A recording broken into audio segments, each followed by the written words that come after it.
Hindi online अधिगम में आपका स्वागत है। आज हम शुरू करेंगे अपनी क्लास एक पॉजिटिव सोच के साथ, एक कोट के साथ। सफलता हासिल करनी है तो मेहनत पर भरोसा करना, किस्मत पर नहीं। क्योंकि दोस्तों, आपकी मेहनत आपकी किस्मत को हरा सकती है, पर आपकी किस्मत में इतनी हिम्मत नहीं कि वो आपकी मेहनत को हरा दे। तो इसलिए हमेशा मेहनत करते रहिए, किस्मत के भरोसे मत बैठे रहिए। आज हम पढ़ने वाले हैं CTET Hindi language previous year MCQs। ये लैंग्वेज 1 एंड लैंग्वेज 2 दोनों के लिए ही इम्पोर्टेंट है। तो क्लास पूरी देखें। तो चलिए शुरू करते हैं। नाटक शिक्षण की उपयुक्त विधि है रंगमंच प्रणाली, कक्षा अभिनय प्रणाली, अर्थबोध प्रणाली, व्याख्या प्रणाली। तो यहाँ देखिए, यहाँ उत्तर हो जाएगा ऑप्शन बी, कक्षा अभिनय प्रणाली। यहाँ रंगमंच प्रणाली के लिए भी कई बच्चे बोलेंगे कि ये भी तो उत्तर हो सकता है। ये उत्तर हो सकता है, बट यहाँ पूछा है उपयुक्त विधि, क्योंकि रंगमंच प्रणाली के दौरान बहुत ज़्यादा यह एक खर्चीली प्रणाली मानी जाती है, क्योंकि इसके लिए मंच, साज सज्जा, वस्त्र सारा कुछ उसी तरह से करना पड़ता है जैसे नाटक किया जाता है एक पारंपरिक तौर पर। तो उपयुक्त विधि मानी जाती है कक्षा अभिनय प्रणाली, क्योंकि इसमें बच्चे अपनी कक्षा में ही जो यूनिफॉर्म वगैरह पहनी होती है उसी तरह से बिना किसी साज सज्जा के अभिनय करते हैं। तो नाटक की उपयुक्त प्रणाली मानी जाएगी कक्षा अभिनय प्रणाली। नेक्स्ट क्वेश्चन देखिए, एकांकी पाठ मुख्यतः किस में सहायता करते हैं? लेखन कौशल का विकास, संदर्भ के अनुसार उचित उतार चढ़ाव के साथ बोलना, वाक्य संरचना की जानकारी या अभिनय की कुशलता।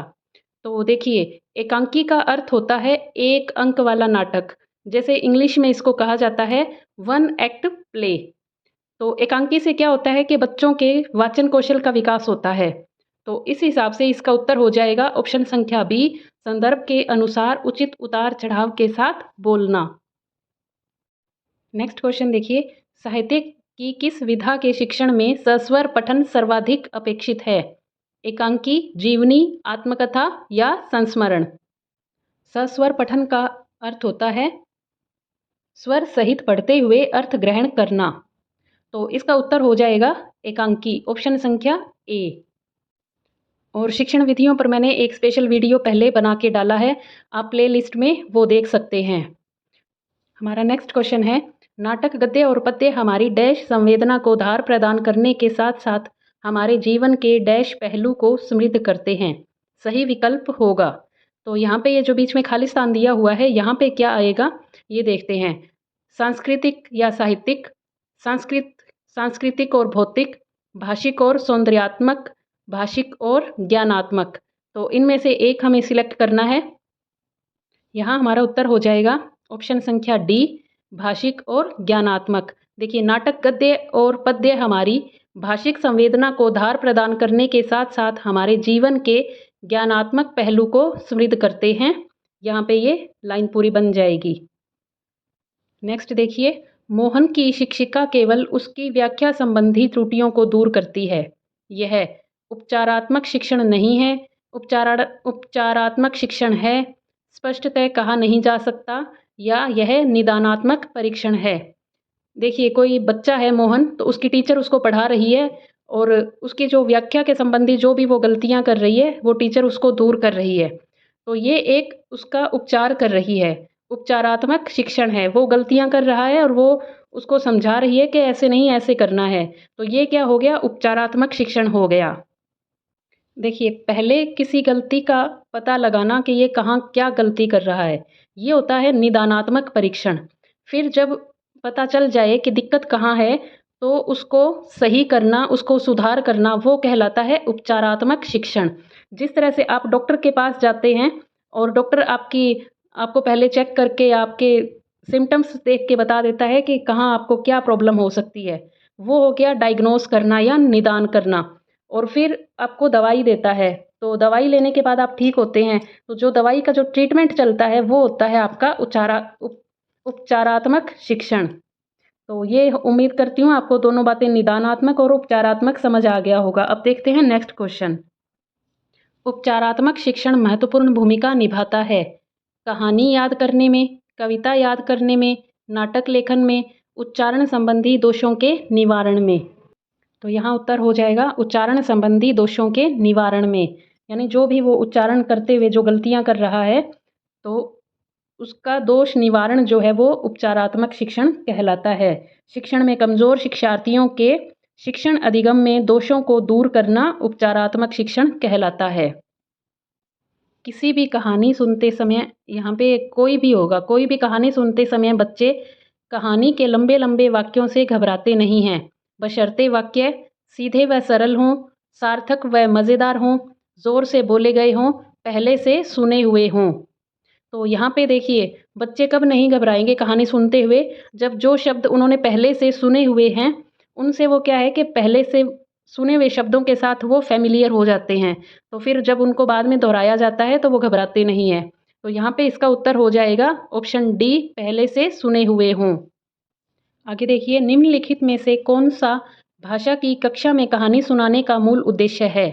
बच्चों का मनोरंजन करना, बच्चों की कल्पना शक्ति का विकास, बच्चों में किसी वाक्य को सुनकर उसे दोहराने की क्षमता का विकास करना, बच्चों को अनुशासन में रखना।